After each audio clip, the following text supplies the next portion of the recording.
السلام عليكم ورحمة الله وبركاته دمان أصحابتي جالس سocota qeybaha kala duwan ee baraha bulshada waa mar kale barnaamijkeena Sweden iyo maanta anigoo rabo markaasi inaan kula wadaago dhawaan sharciyada markaasi xilliga xagaaga ama samarka ee hirgalay isla markaasina muhiim ku ah inaad ogaato waxaan jeclaystay inaan muuqaalkan kula wadaago 6 sharci ama qodobo oo markaasi bedel lagu sameeyay ayna muhiim ku tahay inaad wax ka ogaato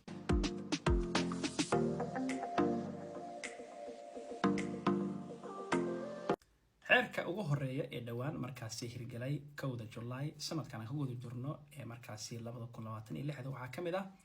hadda wixii ka dambeeyay waxa markaasi gabi ahaanba la mamnuucay guurka marka dadka ilma adeerayaasha ah ama dadka walaalaha nuska ah ee dad qaraabo markaasi isku dhaweyn isguursadaan sidoo kale waxay dawladdu sheegtay xitaa hadii qofka meel ka baxsan Sweden ama wadanka dibadiisa uu ku soo guursado qaf ay markaasi qaraabo dhow yihiin in guurkaasi aan la aqoonsaneen xeerkaasina wuxuu markaasi hirgelay 1 July ee sanadkan ku wada jirno 2026 xeerka labaad shuruud cusub ayaa markaasi lagu soo kordhiyay ee dadka ka shaqeyn doono ee xagga daryeelka ee waayeelka ee qaybtiisa caafimaadka laga bilaabo 1 July ee sanadkan ku wada jirno 2026 waxa markaasi dhammaan shaqaalaha ka shaqeeya daryeelka waayeelka markaasi waa inay yeeshaan luqadda afka Swedish-ka markaasi mid ku filan si loo hubiyo inay markaasi isgaarsiintooda iyo waliba shaqadoodu dhanka luqadana ay tahay mid markaasi dhameystiran sharciga saddexaad lacagaha kaashka iyo waliba markaasi cadaanka ah waxa la soo jeediyay markaasi sharci dhigaya kaasoo ku saabsan in dhammaan dukaamada waaweyn iyo waliba farmashiyaasha hadda wixii ka dambeeyay ee markaasi qasab ku tahay inay si toos ah u qaataan lacagaha cadaanka iyo kaashka taasoo markaasi wadanka si yaraanayso iyadoo arintaani markaasi lagu sheegay in markaasi la xoojiyo diyaargarowga xaalada degdega hadii ay dhacaan taasoo markaasi keeni karta in lacagaha kaashka ama cadaanku ay markaasi si yaraadaan ka afraad waa iskuulada iyo waliba taleefanada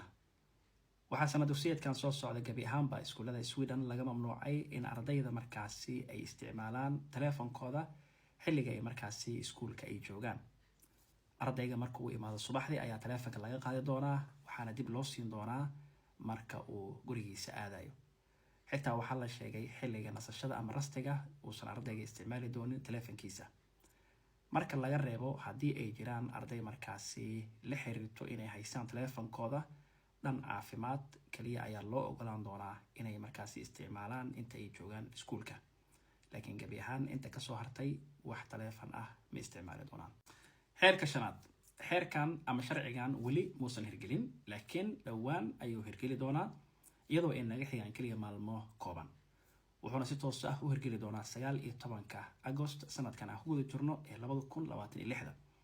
xeerkan ama sharcigan wuxuu ahaa markaasi mid aad loo wada sugayay isla markaasina aniguba aan aad markaasi ugu farxay in isbedel lagu sameeyay xeerkanna wuxuu ku saabsan yahay waa dhanka iyo laysanka iyo waliba theory-ga muddada u dhaxayso theory-ga iyo waliba markaasi wadista oo markaasi dib loo kordhiyay lagana dhigay ilaa iyo muddo 12 bilood ah ama sanad inuu qofku markaasi haysto inuu ku soo qaado wadista waa marka uu ku soo guuleysto theory-ga sharcigan maadaama uu markaasi hirgalayo 19 August dadka theory-ga soo qaaday 19 August wixii ka horeeyay waxay markaasi ay ku soconayaan ama shaqeyn doono sharciga markaasi haddaba jiro ee muddada 4 bilood laakiin dadka 19 markay gaarto August soo qaada theory-ga waxa markaasi ay haysan doonaan sharcigan cusub oo muddada 12 bilood arintan ayaa markaasi waxa lagu xoojiyay inay markaasi ardaydu ay helaan diyaargarow wanaagsan isla markaasina ay ku soo guuleystaan laysanka ayna macnaha waqtigu uusan u noqon mid markaasi degdeg ugu dhamaado maadaama markay qaar ay adag tahay helida imtixaanaadka iyo waliba qofkii markaasi dhowr mar ku soo dhaw imtixaanka waxa rajaynayaa qodobkaasna inuu ahaa markaasi mid aad u wanaagsan taas oo aan rajaynayo arday badan oo igu xiran in insha Allah ka faa'iideysan doonaan fursadan qaaliga ah maadaama hadda waqtiga loo kordhiyay xeerka lixaad goormay kugu dambeysay inaad mashiin tagto isla markaasina aad kala soo baxdo lacag kaash ah ma waxa tahay dadka inta badan lacagta kaliya qaato mise waxa tahay dadka dalbado inay helaan rasiid kaasoo tusinaya lacagihii ay la baxeen iyo waliba lacagta akoonka ugu jirto haddaba xeerkan waxaan u dayay asxaabta commentiga inay ku soo qoraan waxyaabaha isbedelka lagu sameeyay si ay dad kale u ogaadaan. xeerka u dambeeyo waa inaad muuqaalka xaqiisa siisaa love, share iyo weliba follow. mahadsanid. Assalamu follow like.